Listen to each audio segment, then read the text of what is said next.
हमारे कार्यक्रमों में जिस पार्टी के कार्यक्रम ज्यादा से ज्यादा मिलेंगे उस पार्टी से गठजोड़ करने में कोई हर्ज नहीं है, चाहे वो कांग्रेस पार्टी हो चाहे समाजवादी पार्टी हो। देख लीजिए, हम नहीं कह रहे।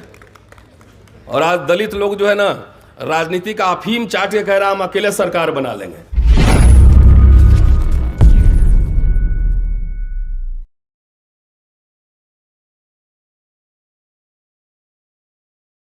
सभी को जय भीम। समय कम है, कोई औपचारिकता नहीं, सीधे पॉइंट पे आता हूं। तो जो प्रस्ताव पारित हुए थे उस पर भी बात करनी चाहिए। मनुस्मृति का जलना एक प्रतीक था, और लेकिन वो संस्कारों में, किताबों में, स्मृतियों में जिंदा रहा। 1925 में आरएसएस बनी है और 2025 होने वाला है, 100 साल पूरे होने वाले हैं। इससे ज़्यादा मुझे आपको कहने की ज़रूरत नहीं है कि क्या होने वाला है, आप समझदार लोग बैठे हुए हैं। बहरहाल, जिस समय हमारे लोग आजकल मेरे से कुछ नाराज़ रहते हैं कि जिस समय इमोशनल भाषण का दौर हो, गुदगुदी वाला भाषण लोग सुनने में मज़ा आता हो, खूब तारीफ पड़ती हो, पूरे देश पे हुक्मरान बनना है इसके नारे लग रहे हो, पार्क और मूर्तियों पे पूरी राजनीति हो रही है, उस समय अधिकार की बात करना, इसके लिए मैं आपको पूरी टीम को बधाई देता हूं।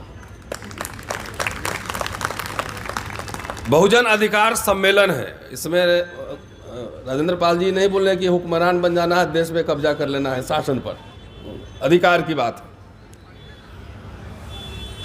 बाबा साहब को बार बार पढ़े जाने की जरूरत है, और मैं बहुजन से हटा के मैं दलित अधिकार में बात करता हूं, क्योंकि ओबीसी समाज को तो 90 में या 2006-07 में रिजर्वेशन मिला। शेड्यूल कास्ट, शेड्यूल ट्राइब को संविधान लागू होते और उसके पहले पूना पैठ के हिसाब से रिजर्वेशन मिला। बाबा साहब जब गए थे 1945 में मद्रास, तो उन्होंने एक भाषण दिया था वहां पर शेड्यूल कास्ट फेडरेशन के कार्यकर्ताओं को। कहा था कि 20 से 37 तक जस्टिस पार्टी शासन में रही और 37 में हार गई। तो हारने के कई कारणों में एक कारण उन्होंने ये बताया कि एक महत्वपूर्ण कारण था कि ये समाज अपनी ऊर्जा सिर्फ ब्राह्मणों को गाली देने में बर्बाद कर दिया, सिर्फ गाली देने में। इसलिए समीक्षा होनी चाहिए अपने आप की भी, अपने इधर उंगली उठाने की भी। बाबा साहब, मैं तो ये समझता हूं, मेरा व्यक्तिगत राय है, जब संविधान लागू होने के बाद राजनीतिक दल जो है भंग कर देते और कहते कि दलित की अपनी राजनीतिक दल नहीं होगा और दलित समाज राजनीति करे, दलित समाज एजेंडा लागू करे, तो ज्यादा बेहतर होता।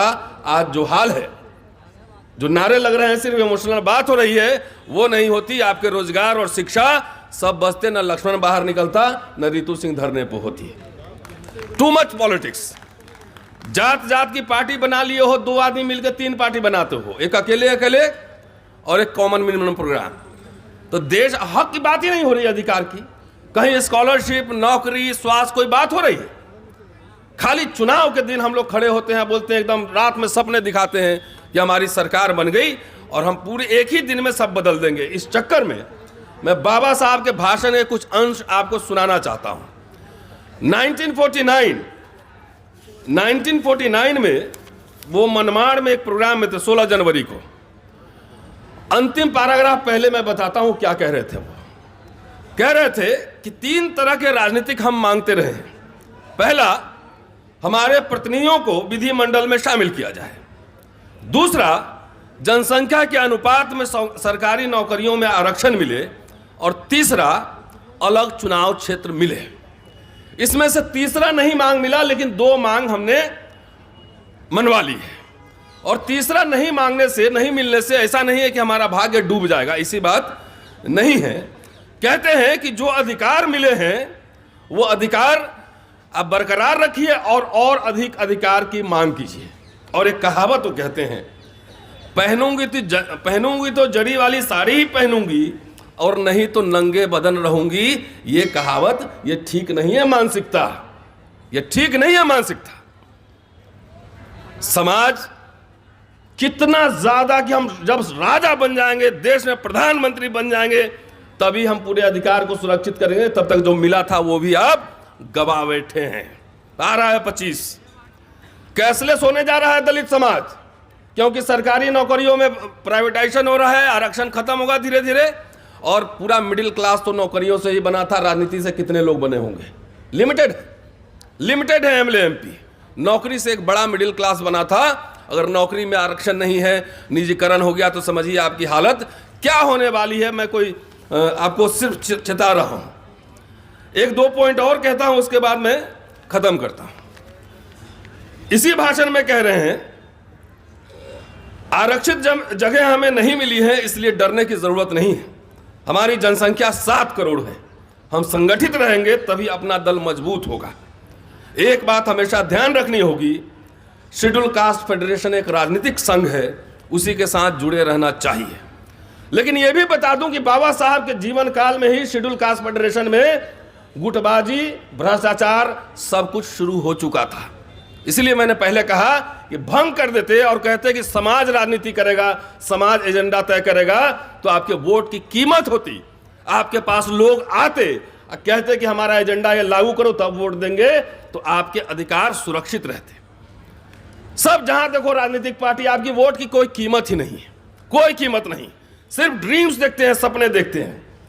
आगे वो कह रहे हैं, अलायंस के ऊपर कह रहे हैं। अभी सब पार्टी कह रहा है अकेले हम सरकार बनाएंगे। वही बाबा साहब को ही कोट कर रहा हूं। दूसरी बात यह है कि हमें कभी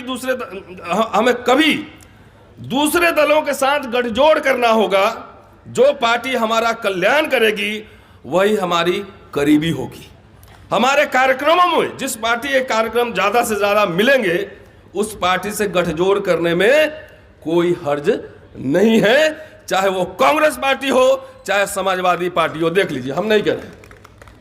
और आज दलित लोग जो है ना, राजनीति का अफीम चाट के कह रहा हम अकेले सरकार बना लेंगे। सुधर जाइए, नहीं तो बच्चों को पढ़ने के लिए सरकारी स्कूल बंद हो रहे हैं, नौकरियां खत्म हो रही है। आपके वोट की कोई कीमत नहीं है, कोई वोट मांगने भी नहीं आता है। अधिकार कैसे सुरक्षित रहेंगे? अधिकार मांगना, मैं जो बात कह रहा हूं वो राजनीतिक बात है। राजनीति का मतलब सिर्फ चुनाव लड़ना नहीं होता है। राजनीति का मतलब होता है नए सवाल पैदा करना, नया विमर्श पैदा करना। एक लाइन और सुना के मैं छोड़ता हूं, बहुत सारे वक्ता हैं और बहुत सारी बातें हैं। शिक्षा के बारे में इसी भाषण में कह रहे हैं कि राजनीति की तरह शिक्षण संस्थान का भी महत्व होता है। किसी समाज की उन्नति उस समाज के बुद्धिमान, कुछ कर गुजरने का मादा रखने वाले और उत्साही युवकों के हाथ होती है।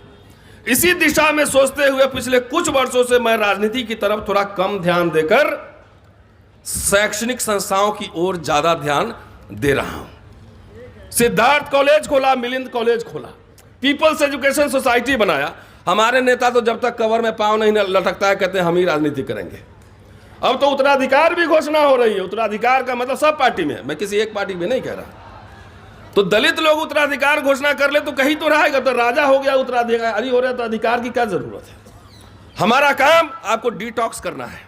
इतना ज्यादा माथा पे चढ़ गया है राजनीति, सिर्फ एमएलए एमपी बनने का नशा, कि यूनिवर्सिटी में आपके प्रोफेसर निकाले जा रहे हैं, खिलाड़ी निकाले जा रहे हैं मैदान से, सारी हकमारी हो रही है, उसमें कोई आंदोलन नहीं है। क्या करें? बहादुर लोग जिसमें हिम्मत हो लड़ने का, उनके हाथ में समाज की कमान होगी। सीट का तालमेल करने वालों से कुछ नहीं होने जाना है, क्योंकि वो तो सिर्फ मंत्री बनाना चाहते हैं। हमारे लिए ये समाज बहुत महत्वपूर्ण चीज है। समाज, मैं विश्वविद्यालय में पढ़ाता हूं और समाज को इतना राजनीति मूर्ति और पार्क में जाके ले गया है कि सब इसी में खुश है। रूलिंग क्लास समझ चुका है कि इसको खाली मूर्ति बनवाओ तो बोलेगा वहां 200 फीट का बना, वहां 500, वैसे में खुश है। और नीचे से आपके कपड़े उतार दे रहे हैं, सारी हकमारी हो रही। बाबा साहब मेमोरेंडम देते थे, कम्युनिकेट करते थे, डेलीगेशन ले जाकर रूलिंग क्लास से मिलते थे। ये सब काम बंद है मौर्य साहब।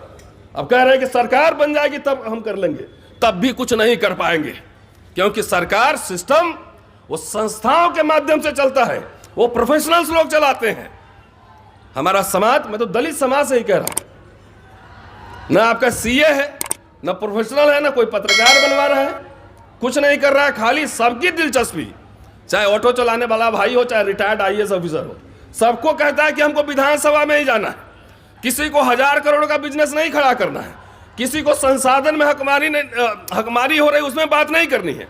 तो साथियों, मैं इसी बात के साथ में अपनी बात खत्म कर रहा हूं कि चुनाव 5 साल में एक दिन होता है। अपने वोट की कीमत पहचानो। इसी 40, 50, 60 साल में एक मिडिल क्लास बना और 10 साल में जिस तरह से निजीकरण हो रहा है, आपको सीधा और सीधा खेत में भेज के जब खेत जोतोगे, मजदूरी करोगे, सारी बीमारी खत्म हो जाएगी, बीपी शुगर नहीं रहेगा, उसकी तैयारी हो रही है। तो अपने राजनीतिक शत्रुओं को पहचानो। राजनीति में, समाज में समझौते करने पड़ते हैं। लखनऊ में ही 25 अप्रैल 1948 को बाबा साहब ने कहा था पिछड़े वर्ग के एक सवाल पे कि मैं ये नहीं कहता कि आप शादी ब्याह करो ना करो, खाना खाओ या ना खाओ, लेकिन कम से कम आपकी इतनी संख्या है, अलायंस करके आप कम से कम सरकार तो बना सकते हो। लेकिन रूलिंग क्लास कितना चतुर है, हर जात का पार्टी खड़ा कर दे रहा है, हर जात का। तो ऐसे लोगों से थोड़ा सावधान रहिए, अपने वोट की कीमत बढ़ाइए, और जो सरकार आपकी हकमारी कर रहा है, ये नोट कीजिए कि उसको जो हरा सकता है उसी के साथ खड़े होइए, अदरवाइज अपना वोट बर्बाद मत कीजिए। शुक्रिया, थैंक यू।